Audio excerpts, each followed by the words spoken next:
Bueno, mi hermano, entonces abran sus Biblias en Gálatas capítulo 1, versículos del 6 al 10. Gálatas capítulo 1, versículos del 6 al 10. Así dice la palabra del Señor. Estoy maravillado de que tan pronto os hayáis alejado del que os llamó por la gracia de Cristo para seguir un evangelio diferente. No que haya otro, sino que hay algunos que os perturban y quieren pervertir el evangelio de Cristo.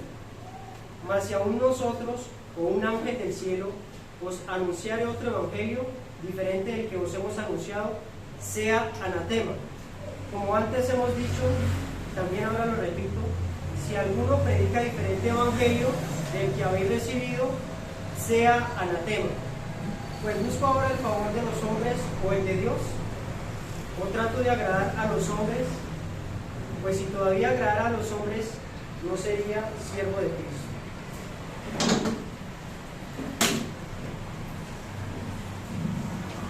Bueno, mis hermanos, yo le he titulado esta enseñanza la inmutabilidad transmutable del Evangelio de la gracia de Dios. La inmutabilidad transmutable del Evangelio de la gracia de Dios. ¿Y por qué así? Nosotros ya tuvimos el privilegio pues, de que el pastor nos pusiera esta porción de la Biblia, y yo quiero, sin salirme del texto, darle un enfoque más dado hacia el Evangelio, ¿sí? El Evangelio de la gracia. Bueno, para empezar, la palabra inmutabilidad significa que no puede cambiar, mudar, variar o alterar, ¿sí? Eso es lo que significa la palabra inmutable.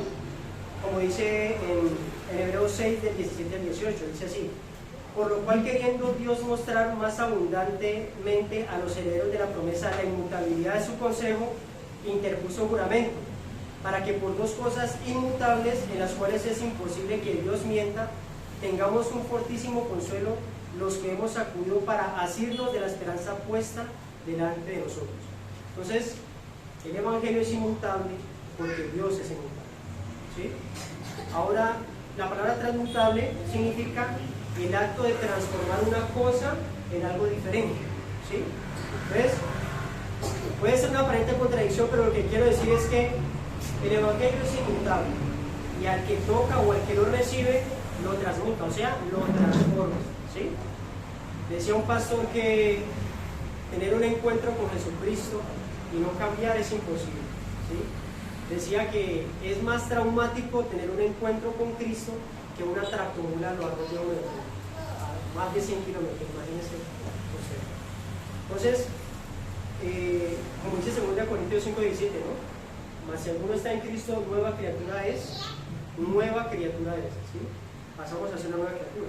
O como dice 2 Corintios 3:18, por tanto, nosotros todos mirando a cara descubierta, como en un espejo, la gloria del Señor, somos transformados de gloria en gloria en la misma imagen como el Espíritu del Señor. Entonces ya lo dije, en otras palabras, el Evangelio de la gracia no cambia, pero tiene el poder de cambiar a las personas que tocan y que lo reciben por medio de la fe.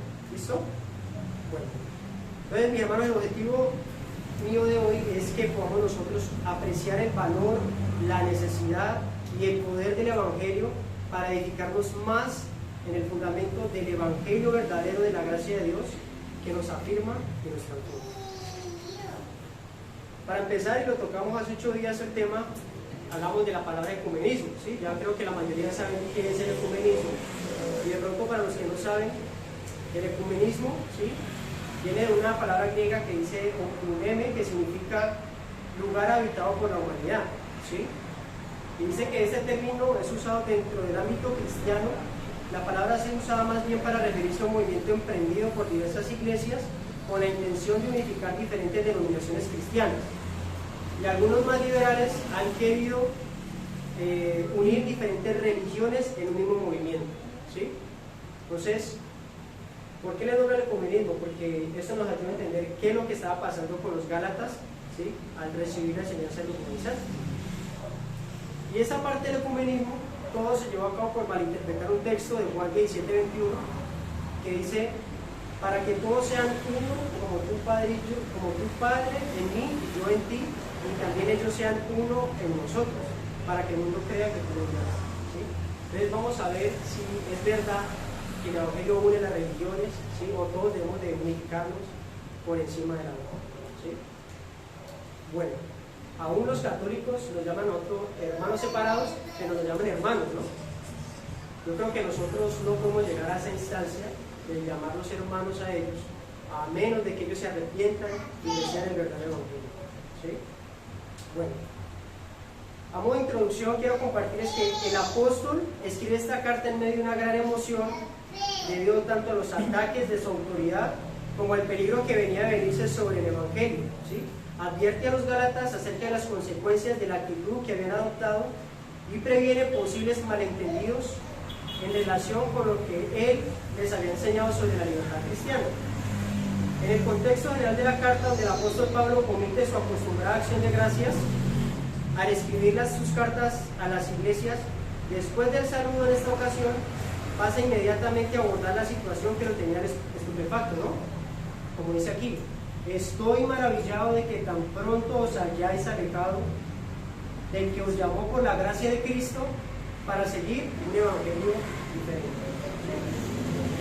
Y precisamente me llama la atención que el apóstol Pablo, aún en el mero saludo, en la mera entrada de una, aborda con el evangelio, y eso lo vemos en el versículo 3 y 4.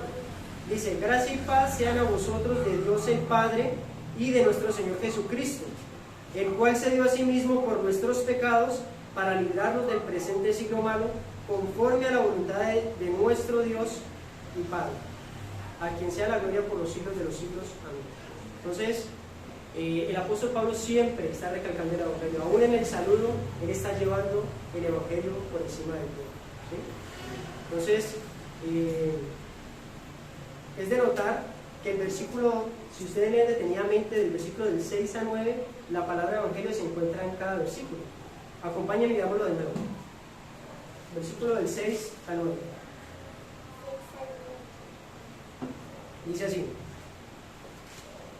estoy maravillado de que tan pronto os hayáis alejado del que os llamó por la gracia de Cristo para seguir un evangelio diferente. No que haya otro, sino que algunos os perturban y quieren pervertir el evangelio de Cristo. O si aún nosotros o un ángel del cielo os anunciare otro evangelio diferente del que os hemos anunciado, sea anatema. Como antes os hemos dicho, y también ahora lo repito: si alguno predica diferente evangelio del que habéis recibido, sea anatema. Yo les pregunto, mis hermanos, ¿saben ustedes claramente qué es el evangelio? ¿Sí? ¿Sabemos definir qué es el evangelio? ¿Cuáles son las implicaciones legales del evangelio? ¿Quién es el protagonista del evangelio? ¿Cómo se recibe correctamente el evangelio? ¿Cómo se predica el evangelio? ¿Sí? Porque esto es lo que verdaderamente caracteriza a un cristiano en la Reforma. ¿Sí? Porque yo me encuentro, mis hermanos, lastimosamente, que hay muchos evangélicos o cristianos, llámese pentecostales, arminianos de diferentes denominaciones. Yo les pregunto: ¿qué es el evangelio? Me dicen la palabra de Dios, me dicen otra cosa, pero no tienen entendido o no saben definir qué es el evangelio. ¿Sí? Y nosotros debemos tener en cuenta y saber y entender qué es el evangelio.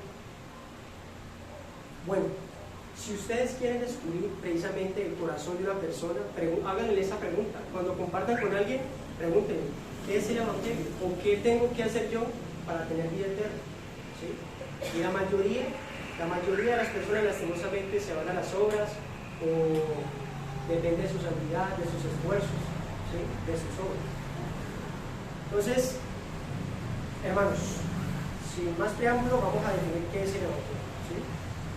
Entonces, para empezar, la palabra evangelio proviene del griego evangelio, que a su vez viene de una composición de dos términos: eu, que significa bueno, y angelion significa noticia o mensaje, dando por tanto la buena noticia. ¿Sí?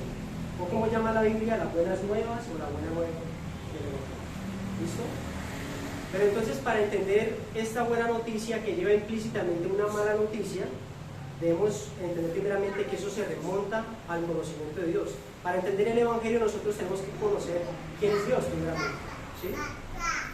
Entonces, podemos ver que Dios principalmente es el creador de los cielos y de la tierra y de todo el universo, ¿sí? Él creó al hombre única y exclusivamente para su gloria, ¿sí? Isaías 43:7 dice: todos los llamados de mi nombre para gloria mía los he creado, los formé y los hice, ¿sí? Dios creó al hombre bueno y perfecto, a imagen y semejanza para su gloria, ¿sí? Pero el hombre cayó, el hombre desobedeció la palabra de Dios. Y es aquí donde yo quiero resaltar el Evangelio, porque si bien nadie merece ser creado, Dios es absolutamente soberano. Hay muchas personas que dicen que Dios creó al hombre y a la mujer porque pensaban que él se sentía solo, pero no. Dios es absolutamente soberano y no necesita de nada ni de nadie. No lo necesita ni usted ni lo necesita a mí. Dios únicamente hace las cosas para su propia gloria, ¿sí? Él es pleno en sí mismo. Entonces, al hombre desobedecer a Dios resplandece mayormente la gracia. Si Él nos creó por pura gracia, mayormente Él salva por gracia, porque ahora pasa a salvar a una persona que no solamente nos creó, sino que es inmerecedora de la salvación, ¿sí?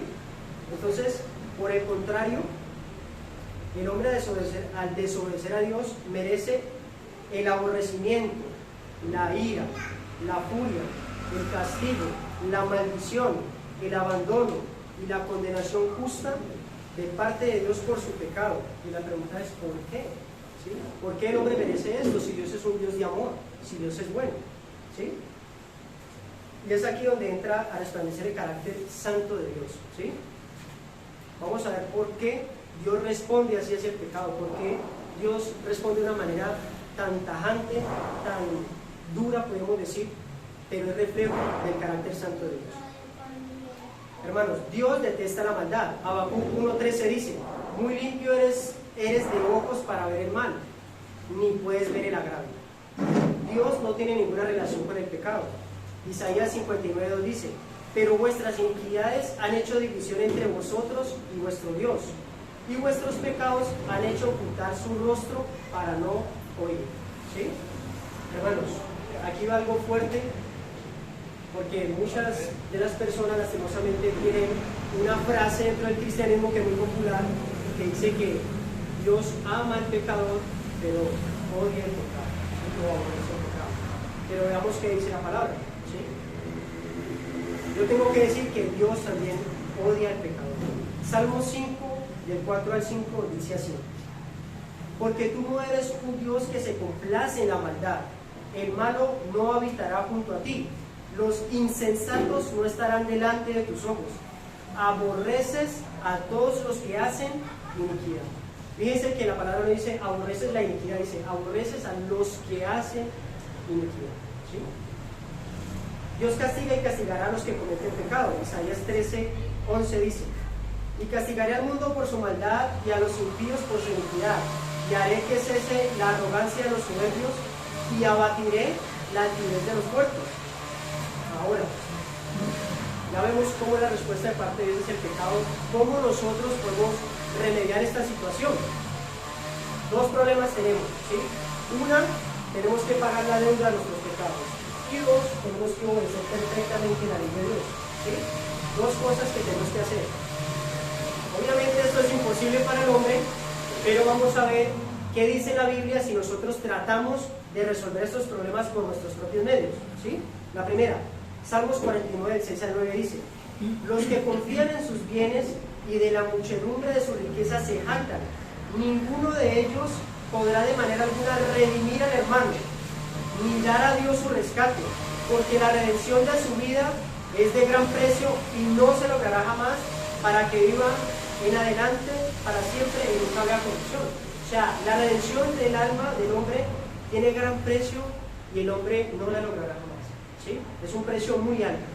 Ahora, veamos si nosotros tratamos de ganarnos o sobornar más bien a Dios con nuestras propias obras. Si tratamos de resolver el segundo problema, que es una obediencia a su ley, veamos qué dice la Escritura. Isaías 64:6 dice lo siguiente: si bien todos nosotros somos como suciedad y todas nuestras justicias como trapo de inmundicia, y caímos todos nosotros como la hoja, y nuestras maldades nos llevaron como viento. Así son nuestras obras delante de Dios. Si tratamos de ganar la salvación por nuestras obras, para Dios, en otras palabras, son inmundas, ¿sí? Y nosotros pasamos a ser suciedad. Entonces, concluimos que el hombre no puede salvarse a sí mismo, aunque entregue su vida por otra persona. No se puede. El Salmo 146:3 dice: no confíes en príncipes ni en hijo de hombre, porque no hay en él salvación. ¿Sí? No hay en él salvación. Más bien por el contrario, sabemos que hay maldición, ¿no? La Biblia dice que maldito el hombre que confía en el hombre, ¿sí? Y pone carne por sus brazos y para que sea apartado. Entonces, concluimos que el hombre no se puede salvar a sí mismo ni tampoco puede salvar a otro, pero el único que puede salvar es Dios. Y ojalá los testigos de Jehová escucharan esto, ¿no? Porque la Biblia revela que únicamente Dios puede salvar, nadie más puede salvar, ni un ángel, ni una persona, nadie más puede salvar. ¿Por qué, hermanos? Porque es que la salvación tiene en sí un mérito de gloria, ¿sí? La salvación acarrea honra, alabanza, adoración al autor de la salvación, ¿sí? Y Dios no comparte su gloria con nadie, ¿sí? Así que el que salva es merecedor de eso. Y vemos en la Escritura que Jesús es el Salvador. En otras palabras, Jesús es Dios. Oseas 13:4 dice: mas yo soy Jehová tu Dios desde la tierra de Egipto, no conocerás otro Dios fuera de mí, ni otro Salvador sino a mí. ¿Sí? Hechos 4, del 11 al 12, este versículo tan hermoso que dice: este Jesús es la piedra reprobada por vosotros los edificadores, la cual ha venido a ser cabeza del ángulo. Y dice la palabra: y en ningún otro hay salvación, ¿sí? Porque no hay otro nombre bajo el cielo dado a los hombres en que podamos ser salvos. Entonces, aquí sabemos que Jesús es Dios, pero tenemos la gran pregunta, ¿sí? Si Dios es justo, ¿sí? ¿Cómo puede entonces salvar al que merece la condenación? Porque si Dios es bueno, Él no puede pasar por alto el pecado, ¿no? Él no puede perdonar a un pecador porque simplemente diga: Dios, perdóname, o Dios, yo me arrepiento. Dios sería injusto, ¿sí? Es como un asesino, ladrón, violador, que se pare al frente de un juez y le diga: señor juez, yo la verdad estoy arrepentido de todos esos niños que violé, que maté, que torturé, pero hoy me paro frente a usted para que me perdone y me deje libre. Y el juez le dijera: sí, bien pueda, queda libre, queda inocente. En nosotros se levanta cierto celo de justicia porque nosotros somos creados en imagen y semejanza de Dios. Internamente nosotros comprendemos de que eso es injusto, ¿sí? Nadie puede salir absuelto con una condena tan grande, ¿sí? Entonces, vemos lo que dice Nahum 1, del 2 al 3. Jehová es Dios celoso y vengador. Jehová es vengador y lleno de indignación. Se venga de sus adversarios y guarda enojo para sus enemigos. Jehová es tardo para la ira, pero es ira, ¿sí? Y grande en poder. Y dice: y no tendrá por inocente al culpable, ¿sí? Dios es justo y no tendrá por inocente al culpable. Entonces, el más grande dilema es que si Dios es bueno y es un Dios de amor, ¿cómo puede perdonar al pecador sin validar su justicia? ¿Sí? Entonces, aquí es donde muchos verdaderamente chocan, ¿sí? Conciliar el amor de Dios con la justicia de Dios, porque muchos piensan que como Dios es un Dios de amor, les va a pasar por alto sus pecados, pero aquí es donde vienen los términos legales de cómo Dios puede realmente perdonar a un pecador o cómo lo puede salvar. Porque aquí Job nos presenta la gran pregunta. Y vamos a leer, hermanos, Job, capítulo 25, versículos del 4 al 6. Job 25, versículos del 4 al 6.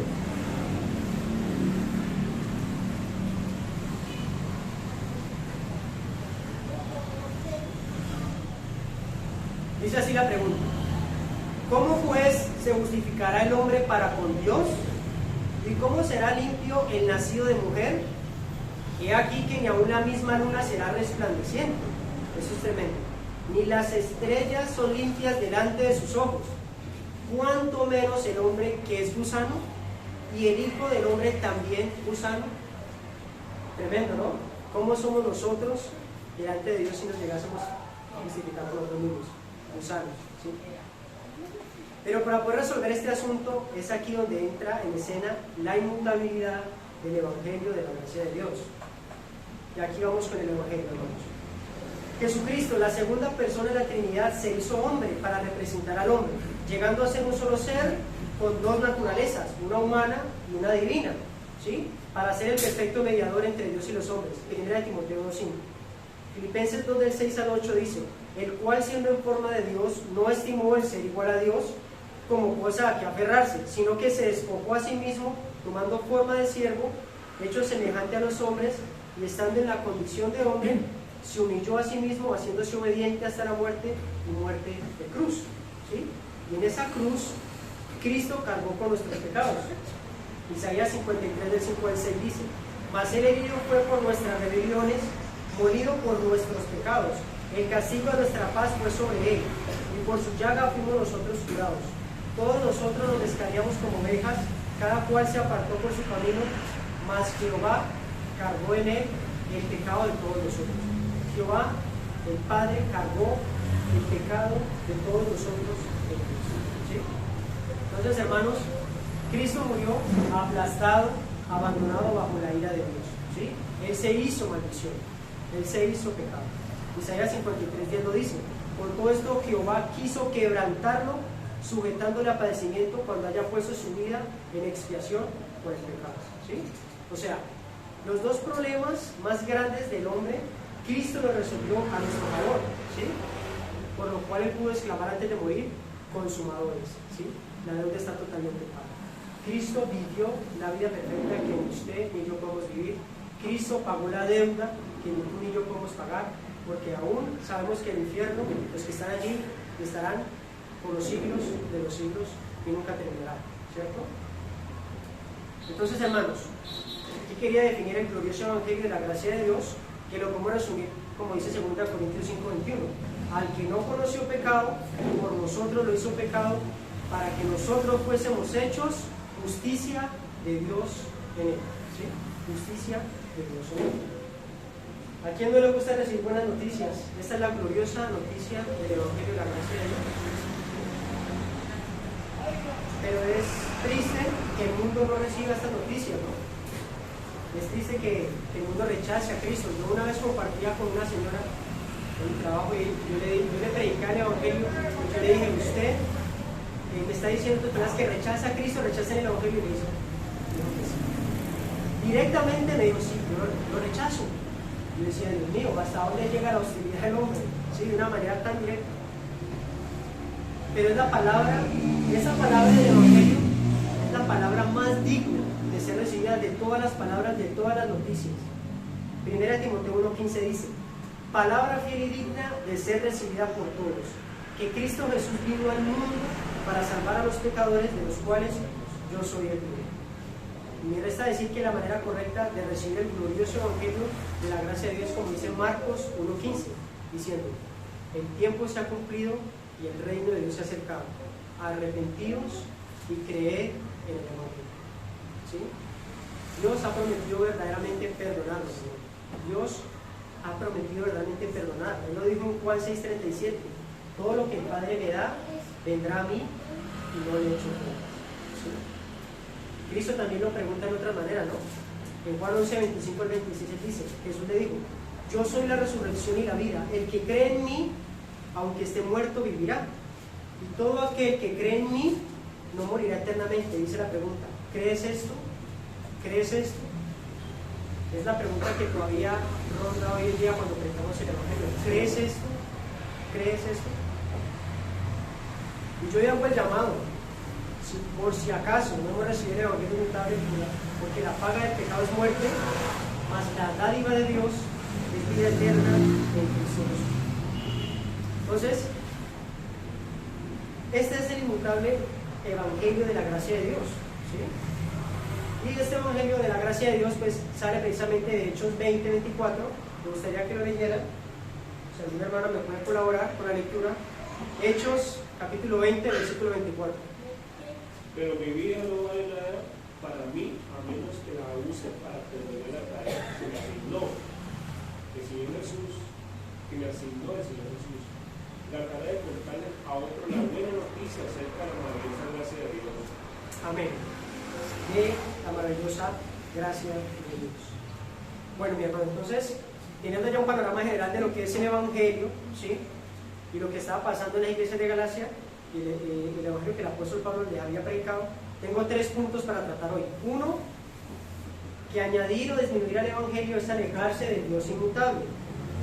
2, el juicio de maldición a los que pervierten el Evangelio.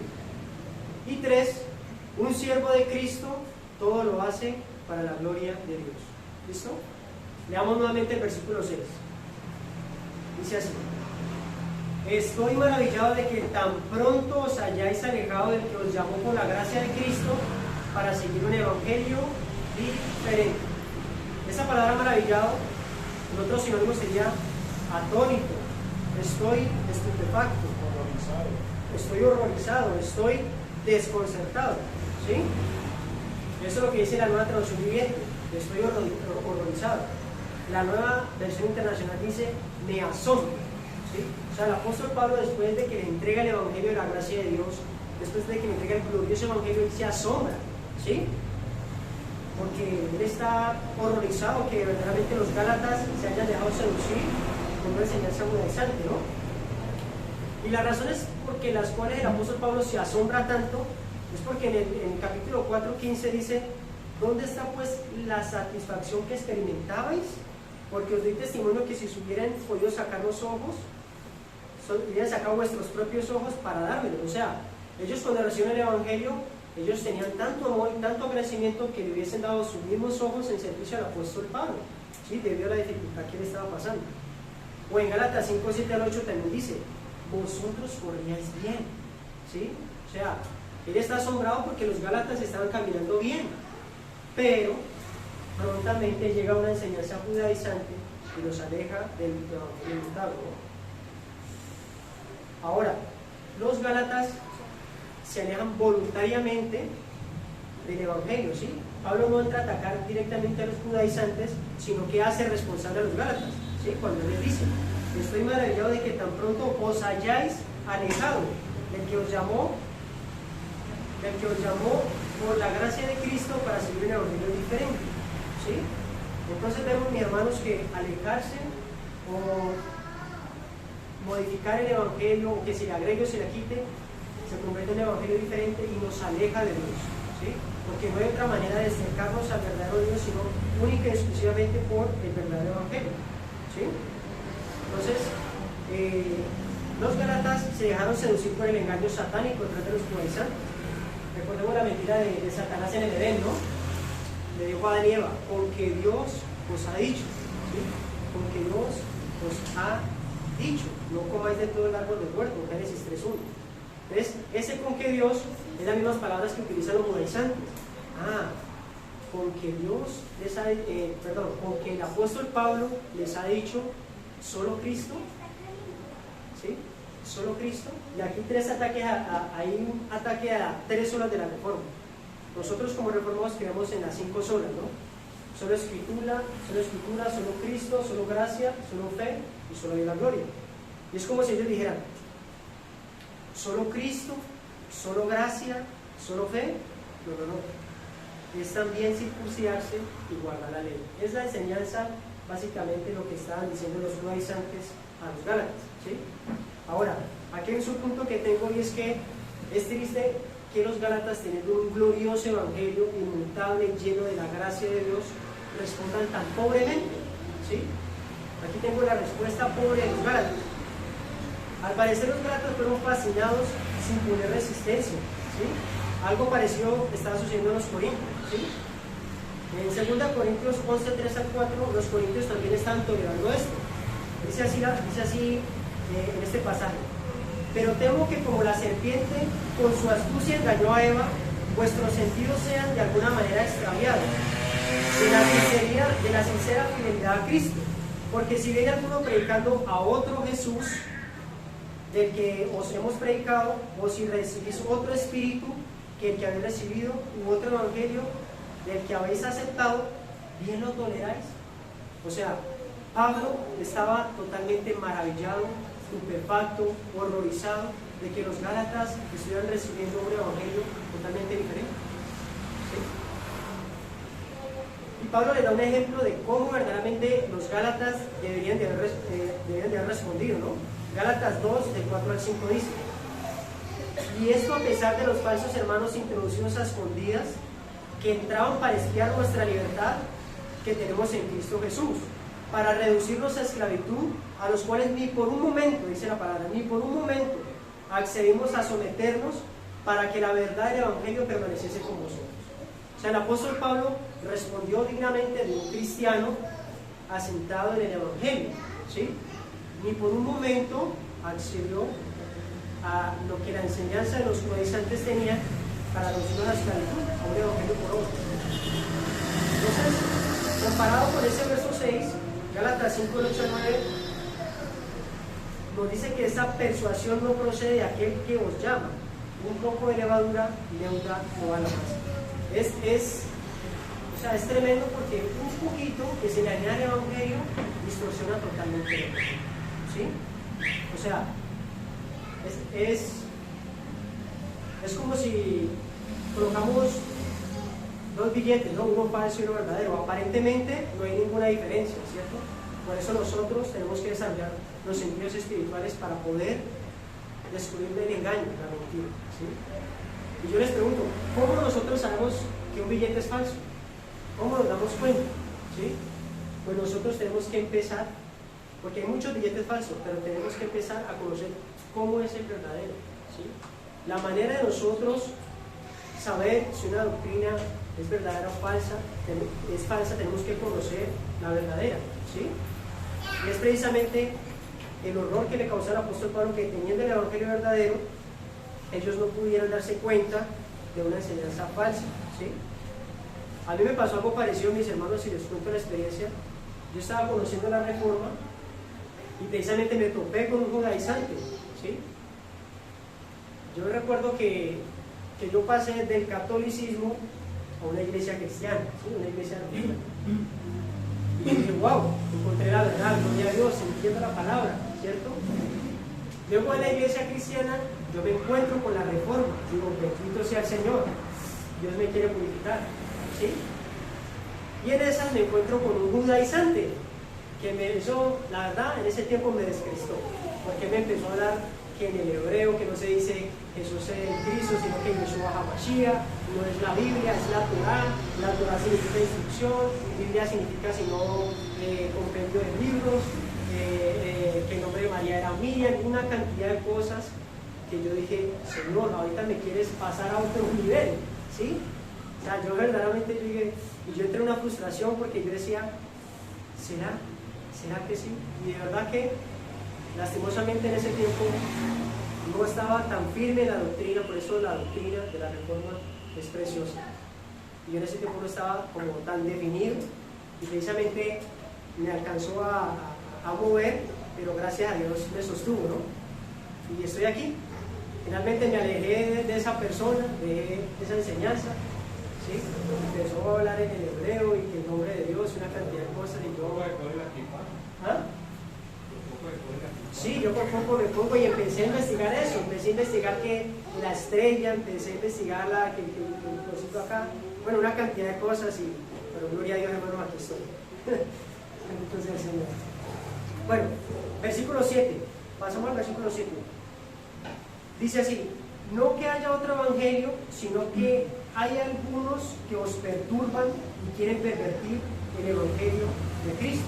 Esta palabra perturbar significa alterar, desordenar, inquietar, trastornar, producir desorden, inquietud o intranquilidad en algo o en alguien. Perturbar es quebrar la calma de algo o de alguien, inquietándolo, desordenándolo, desestabilizándolo. Perturbar lleva a perder el juicio a una persona, ¿sí? Pablo utilizó otro sinónimo, ¿no? En Gálatas 3:1. O Gálatas insensato, ¿quién os fascinó? ¿Sí? Para no obedecer a la verdad. Entonces, no que haya otro evangelio, sino que hay algunos que os perturban y quieren pervertir el Evangelio de Cristo, ¿sí? Y aquí la palabra pervertir significa corromper, contaminar, adulterar, degradar, dañar, distorsionar, o como dice la Nueva Traducción Internacional, no es que haya otro evangelio, sino que ciertos individuos están sembrando confusión entre ustedes y quieren tergiversar el evangelio de Cristo, ¿sí? Entonces, hermanos, nosotros tenemos que tener mucho discernimiento, porque incluso puede haber un mal testimonio de algún hermano, ¿sí? Una desviación, ¿sí? Algún líder, o incluso hasta el pastor, ¿sí? Nosotros tenemos que tener los ojos bien abiertos, porque el apóstol Pedro cayó en ese semejante ejemplo de hipocresía. Y lo vimos en Gálatas capítulo 2, ¿no? Cuando venían los gentiles, Pedro se comportaba como gentil. Venían los judíos y se retraían, ¿sí? El apóstol Pablo cayó, y tanto que, perdón, el apóstol Pedro cayó, y tanto que el apóstol Pablo dice, le resistí cara a cara porque era de condenar, ¿sí? Ahora, la pregunta es, ¿quiénes somos tú y yo, mi hermano, comparado con los apóstoles? ¿Sí? Nosotros debemos de temblar y no confiar a ciegas, ¿sí? Pedro arrastró con su mala conducta a otros, incluso a Bernabé, que era otro hombre cimentado, ¿no? Era un hombre bien fundamentado en la palabra, y lo peor es que no solamente nos aparta del evangelio, sino que, como vimos, nos aparta de Dios, de aquel que nos llamó, ¿sí? De Él es el que nos aparta. O sea, esto es delicado porque el evangelio es el que verdaderamente nos lleva a tener una verdadera comunión con Dios, un acercamiento a Dios. Los Gálatas fueron fascinados para circuncidarse y guardar la ley, cuando la circuncisión no tiene ningún valor ni ningún peso, ¿sí? Yo sé que esto duele a los judaizantes, pero eso es lo que dice Gálatas 6:15, ¿sí?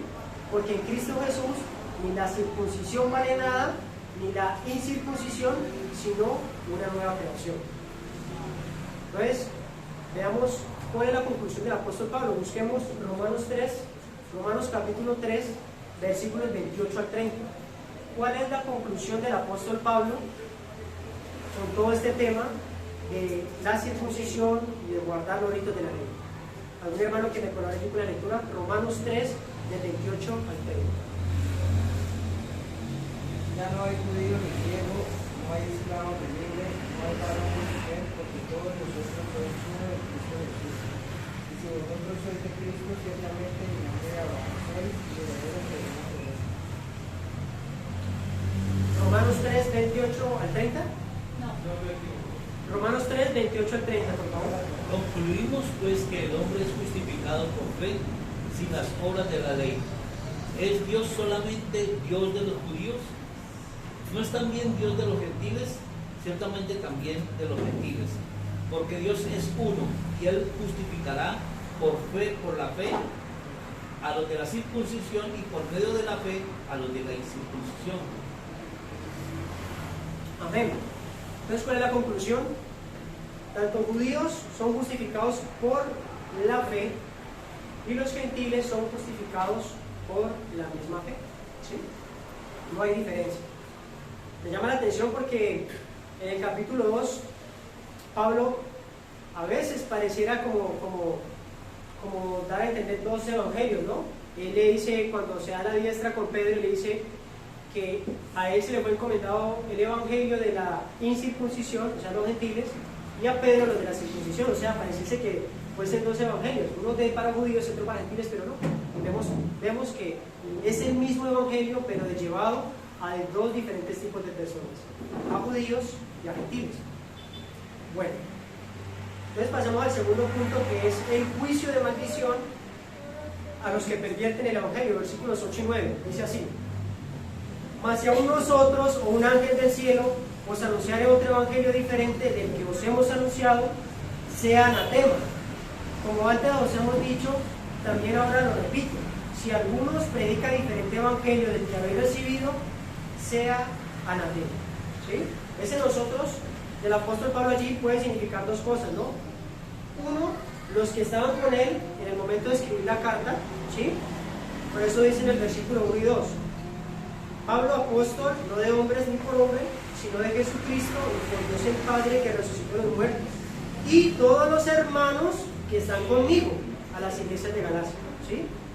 Ese nosotros puede significar esos hermanos que están allí con él, o también los llamados apóstoles, ¿sí?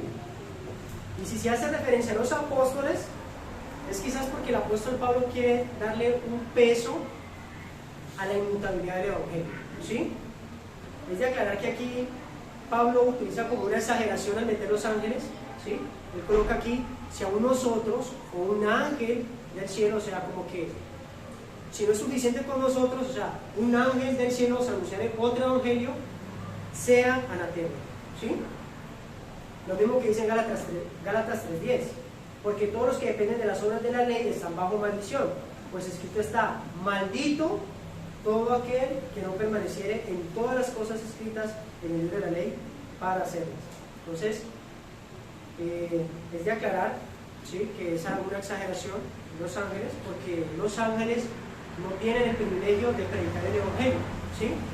1 Pedro 1:12 dice acerca de los ángeles: a esto se le reveló no que para sí mismos, sino para nosotros administraban las cosas que ahora son anunciadas por los que os han predicado el evangelio, por el Espíritu Santo enviado del cielo, cosas en las cuales anhelan mirar los ángeles, ¿sí? El privilegio, mis hermanos, de anunciar el evangelio es precisamente para nosotros, es para la iglesia, ¿sí?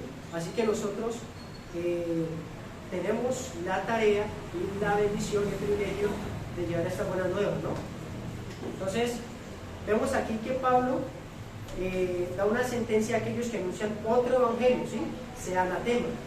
¿Y qué significa anatema?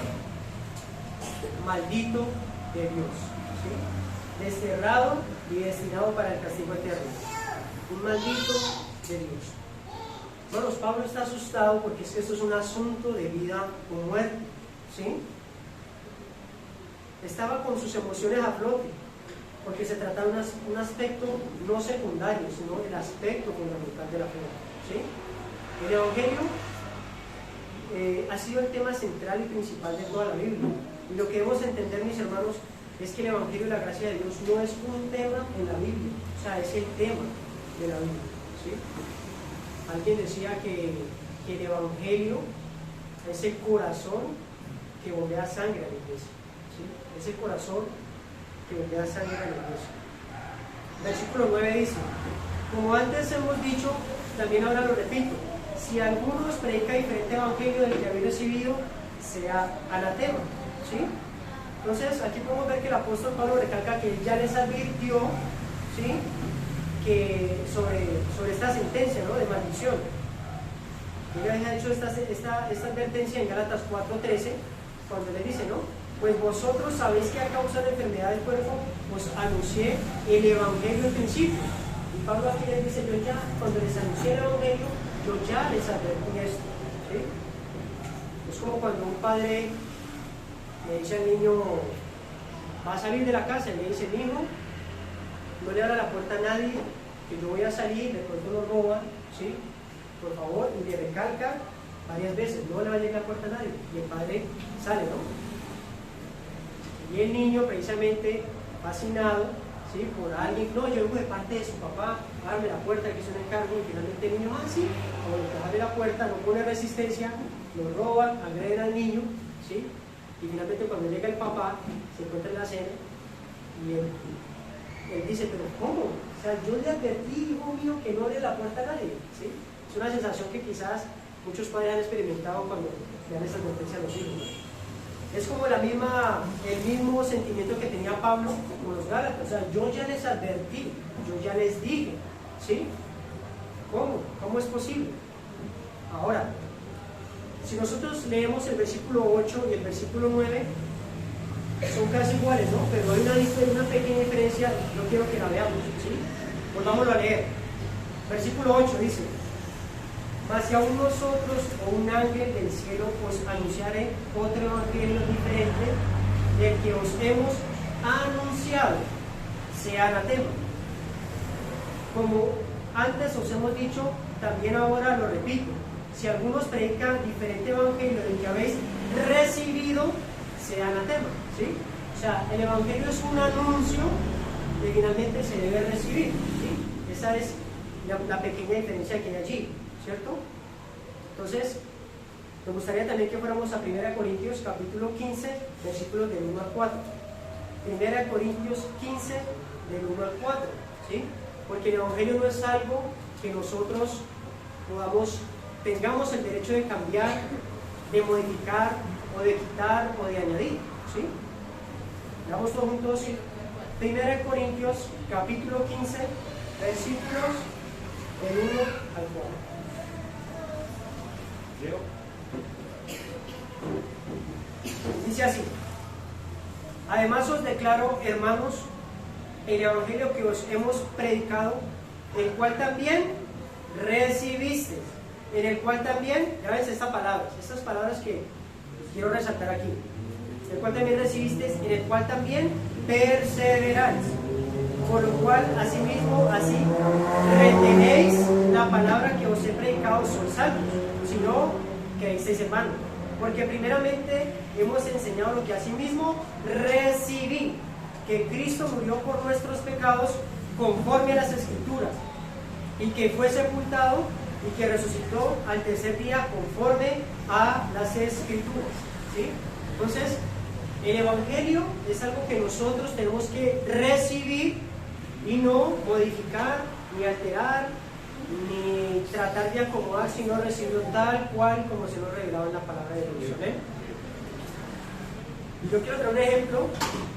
Yo no sé si ustedes han visto las carreras olímpicas de atletismo, cuando es de un equipo que tienen que correr y entregar como un banderín, eso, y se tienen que entregárselo, precisamente llegar hasta cierta distancia y entregárselo, y para que el otro corredor continúe, ¿no? Ese relevo, ¿sí? Ellos tienen que precisamente correr la carrera, pero tienen que entregarlo y los otros lo reciben tal cual como lo entregan, ¿no? Quería dar como esa ilustración para que nosotros tengamos claro que el Evangelio únicamente se recibe por la fe, ¿sí? Nosotros anunciamos el Evangelio y recibimos el Evangelio, lo que también se espera que las personas reciban el Evangelio tal como es, ¿no? Bueno, entonces para concluir, tengo un tercer y último punto. Un siervo de Cristo todo lo hace para la gloria de Dios, amando a Dios y a su prójimo como a sí mismo, ¿sí? Y un subpunto es, la motivación principal es el amor a Dios. Versículo 10, leámoslo. Dice así: pues busco ahora el favor de los hombres o el de Dios, o trato de agradar a los hombres. Pues si todavía agradara a los hombres, no sería siervo de Cristo. Pablo, al ser un esclavo de Cristo, hace lo que le agrada a Dios, ¿sí? Su motivación principal es el amor que Cristo le expresó en la cruz. Gálatas 2:20, ya lo leímos, ¿sí? En este versículo 10, Pablo está aclarando que no tolera lo más mínimo una distorsión del Evangelio, ¿sí? Ante lo cual procede en estos versículos en reprensión, ¿sí? Aunque le cuesten los amigos, los halagos, las amistades de los Gálatas, Pablo no coloca el amor por encima de la verdad, ¿sí? Pablo les habla fuertemente porque se trata de un asunto fundamental, ¿sí? Para un siervo de Cristo prevalece la verdad del Evangelio, tal como lo hicieron. Esto lo hizo también Pedro y Juan cuando ellos los amenazaron por predicar el Evangelio. Pedro y Juan también fueron amenazados por lo mismo. Hechos 4, 18 al 20 dice: y llamándoles les intimaron que en ninguna manera hablasen ni enseñasen en el nombre de Jesús. Mas Pedro y Juan respondiendo, diciéndoles, les dijo: juzgad si es justo delante de Dios obedecer a vosotros antes que a Dios, porque no podemos dejar de decir lo que hemos visto y oído, ¿sí? Entonces, el verdadero amor, hermanos, nos hace hablar, ¿sí? Por eso el apóstol Pablo los llama insensatos. Y yo sé que es una reprensión dura, insensatos, ¿sí? En otras palabras, lo que le estaba diciendo el apóstol Pablo a los Gálatas es que ustedes no tienen sentido común, o sea, no tienen entendimiento. Y hay una definición fuerte que encontré que dice: no tienen cerebro. Entonces, imaginen que hoy le digan a uno esas palabras: no tienen cerebro, ¿sí? Entonces se puede notar que el apóstol Pablo en esta carta no busca conciliar, ¿sí? No busca ganarse el favor de los Gálatas para no causar división, para no hacerlos sentirlos mal, sino que, incluso como leemos ahorita en Gálatas 2, del 11 al 14, podemos observar que Pablo, como siervo de Cristo, no le importa el tipo de persona que esté enfrente. Él procede siempre conforme a la verdad del Evangelio. Ni siquiera allí en este pasaje el gran apóstol Pedro, ¿no? Que fue un llamado directo de Jesús, un grande apóstol, como lo llama en 2 Corintios 11:5, y en 2 Corintios 12:11 lo llama un grande apóstol. Pablo llama a Pedro un grande apóstol. Y es a este Pedro que estuvo con Cristo durante todo su ministerio terrenal, testigo de su vida, de su muerte, de su resurrección, de su ascensión, que caminó por las aguas, a quien Dios el Padre le reveló directamente desde el cielo quién era Jesús, cuando respondió quién era Cristo, el Hijo del Dios viviente, e incluso a este Pedro, quienes los católicos tienen como el primer papa, y allí en Gálatas 2, en Jerusalén, le tenían como una columna de la iglesia. Este Pedro es a quien el apóstol Pablo reprende, no solamente duramente, sino públicamente, ¿sí? Así que vemos que el amor de Dios nos lleva a no mirar estatus, ¿sí? No mirar raza, género, ni mirar la substancia, sino que procede conforme a la verdad, ¿sí? Procede conforme a la verdad. Por eso el apóstol Pablo termina diciendo en Gálatas 21, no desecho la gracia de Dios, pues si por la ley fuese la justicia, entonces por demás murió Cristo, ¿sí? Entonces, hermanos, la verdad y el amor deben de ir juntas, ¿sí? No puede ir el amor por encima de la verdad ni la verdad por encima del amor, ¿sí? Porque si decimos la verdad sin amor podríamos ser ofensivos, y si procedemos con amor sin verdad, pues sería un amor falso. Entonces siempre tienen que estar juntos la verdad y el amor. Y aquí paso al último punto de mi tema, ¿sí? Que es la motivación semejante. La motivación semejante es el amor al prójimo, ¿sí? O sea, el amor a Dios lleva implícitamente un amor al prójimo, ¿sí? Y especialmente con el Evangelio. Gálatas 4:19 al 20 les dice: hijitos míos, por quien vuelvo a sufrir dolores de parto, hasta que Cristo se ha formado en vosotros. Quisiera estar con vosotros ahora mismo y cambiar de tono, pues estoy perplejo en cuanto a vosotros. O sea, Pablo, cuando escribe la carta, está en medio de unas emociones, ¿sí? Donde quisiera cambiar de tono, pero precisamente tiene que proceder conforme a la verdad del Evangelio, ¿no? Bueno, hermanos, ese es el amor a la iglesia que el apóstol Pablo le volvió a reprenderles. Incluso en Gálatas 4:16 les dice: me he hecho pues vuestro enemigo por deciros la verdad. Él se nos pregunta, o sea, yo me hago su enemigo si les estoy diciendo la verdad. De ninguna manera, sabemos, ¿no? Hay una frase de Martín Lutero muy sabia que dijo: es mejor estar divididos por la verdad que unidos por el error. Es mejor estar divididos por la verdad que unidos por el error. Entonces, mis hermanos, el amor se expresa también en reprensión, en disciplina, y cuando no se procede de esta manera, cuando debe de ser, o sea, cuando yo tengo una situación en la cual yo tengo que proceder con disciplina, con reprensión, y no lo hago, lo que estoy haciendo es demostrando odio y aborrecimiento, ¿sí? O cuando yo callo, o cuando soy ignorante a algo que verdaderamente yo puedo edificar a un hermano o un hijo, le estoy aborreciendo. Proverbios 13:24 dice: el que detiene el castigo a su hijo aborrece, mas el que lo ama desde temprano lo corrige. Y me gusta aquí Proverbios 27:5 al 6, que dice: mejor es reprensión manifiesta que amor oculto. Fieles son las heridas del que ama, pero importunos los besos del que aborrece. Por eso, hermanos, nosotros como iglesia tenemos que madurar, ¿sí? Nosotros, cuando algún hermano se nos acerque, no debemos de reaccionar mal ni enojarnos, ¿sí? O sea, nosotros deberíamos de valorar la intención del hermano, a pesar de que está, porque no nos gusta generalmente que nos reprendan, ¿no? No nos gusta que a nosotros nos digan lo que no queremos oír, sino que nos halaguen. Pero nosotros tenemos que madurar, ¿sí? Porque lo único que busca un hermano es nuestro bien, y aún mayor. O sea, nosotros tenemos que llegar al nivel de deleitarnos en una reprensión de un hermano, ¿sí? O sea, es difícil, pero es lo que la palabra de Dios dice. Salmo 141:5 dice: que el justo me castigue será un favor, y que me reprenda será un excelente bálsamo que no me dirá en la cabeza, ¿sí? No sé si era leído ese salmo, pero para mí es impresionante. Que el justo me castigue será un favor, y que me reprenda será un excelente bálsamo que no me herirá en la cabeza. ¿Sí? Entonces, hermanos, debemos de recordar que es la mayor bendición, ¿sí? Que nosotros vamos a proceder con reprensión, con amor a nuestro prójimo, con el Evangelio. O sea, una de las mayores formas de expresar amor a una persona es con el Evangelio, ¿sí? Porque no hay otra cosa que una persona le pueda brindar salvación y vida eterna sino únicamente el Evangelio. Yo le puedo servir, yo le puedo ayudar, ¿sí?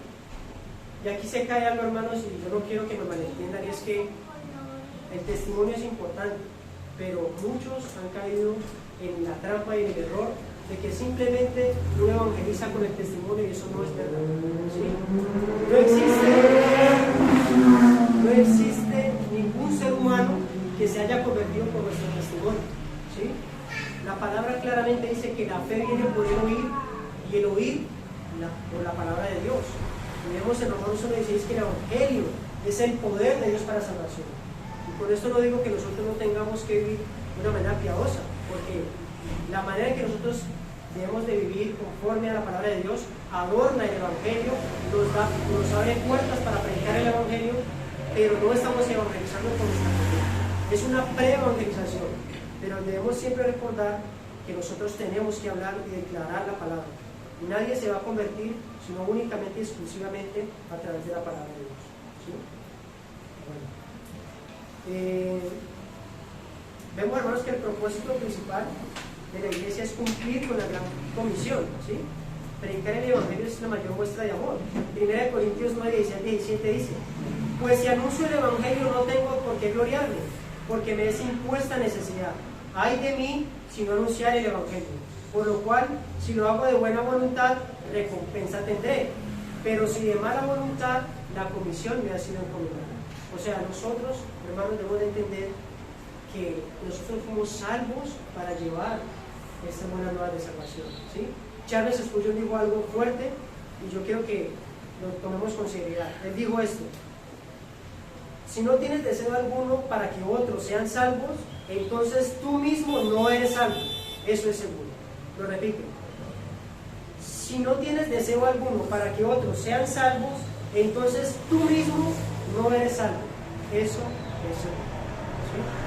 Entonces, hermanos, ya para terminar, la manera de aplicación, tengo algunas aplicaciones aquí, retomando pues todo el mensaje, y tengo aquí lo siguiente.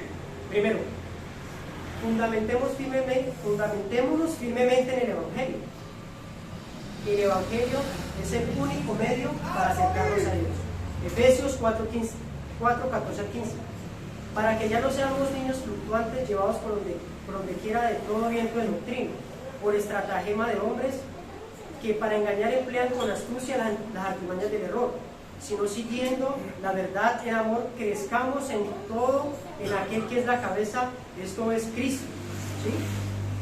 Segundo, defendamos nuestra fe en el Evangelio. 1 Pedro 3:15 dice: sino santificad a Dios el Señor en vuestros corazones y estad siempre preparados para presentar defensa por mansedumbre y reverencia ante todo aquel que os demande razón de la esperanza que hay en vosotros. Tercera aplicación: retengamos el Evangelio que hemos recibido. 1 Corintios 15:1-2, ya lo leímos. Además os declaro, hermanos, que el Evangelio que os hemos predicado, el cual también recibisteis, en el cual también perseveráis, por el cual asimismo, si retenéis la palabra que os hemos predicado, sois salvos, si no creísteis en vano. Otro punto es: como siervos de Cristo, agrademos a Dios viviendo y predicando el Evangelio, ¿sí?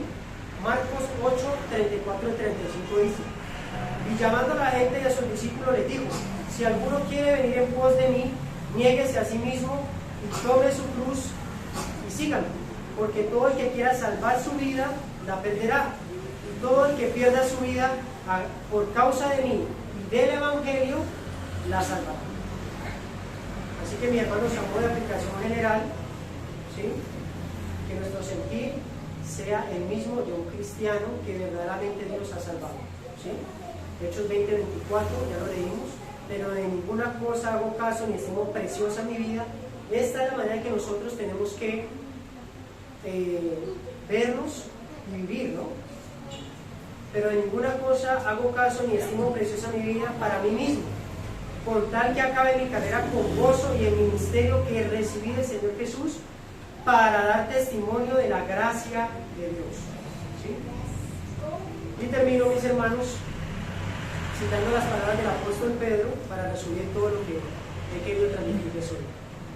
Segunda de Pedro, capítulo 3, versículos del 15 al 18, dice así: y teniendo entendido que la paciencia de nuestro Señor es para salvación, como también nuestro amado hermano Pablo, según la sabiduría que le ha sido dada, os ha escrito casi en todas sus epístolas, hablando de ellas, de estas cosas, entre las cuales hay algunas difíciles de entender, las cuales los indoctos e inconstantes tuercen, como también las otras escrituras, para su propia perdición. Así que vosotros, oh amados, sabiendo de antemano, guardaos, no sea que arrastrados por el error de los inicuos, caigáis de vuestra firmeza. Antes bien, creced en la gracia y el conocimiento de nuestro Señor y Salvador Jesucristo. A Él sea la gloria y la honra hasta el día de la eternidad. Amén. Entonces, mis hermanos, aquí concluyo diciéndoles que el Evangelio inmutable de la gracia de Dios transforma vidas, nos transforma a nosotros. Como vimos en uno de los pasajes, somos transformados cuando contemplamos la gloria del Señor, ¿sí? Y eso es lo que produce el Evangelio, ¿sí? Defendamos la fe, prediquemos el Evangelio, afiancémonos en la palabra del Señor y finalmente expresemos este amor al mundo. ¿Listo? Le damos concluir el mensaje y vamos a orar. ¿Listo?